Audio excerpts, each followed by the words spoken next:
On se trouve présentement à l'une des 7 mangeoires présentes sur le chemin Houssed autour de la boucle du sommet. Les services de conservation des Amis de la montagne vont installer les mangeoires en novembre et les enlever en avril, donc entre les 2 périodes migratoires, afin de s'assurer d'avoir aucune influence sur les patrons migratoires.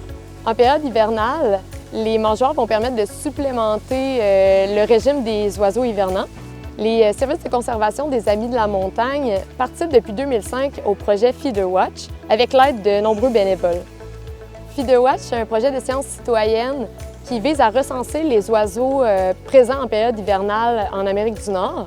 Et ça permet d'obtenir des informations sur les tendances à long terme de l'abondance des oiseaux, mais aussi de leur aire de répartition. Quand il y a beaucoup d'oiseaux sur la montagne ou qu'il fait super froid, on doit remplir les mangeoires 2 fois par semaine. C'est pas rare de voir un groupe de ciserins ou de chardonnerets qui vont vider une mangeoire complète en une seule journée. Cette mangeoire-là est remplie avec du tournesol noir, qui est une graine qui est vraiment riche en énergie et qui n'est pas super difficile à ouvrir pour les oiseaux. En période de froid intense, c'est vraiment super important pour les oiseaux de manger le plus possible. Par exemple, les mésanges font pas mal juste ça de leur journée.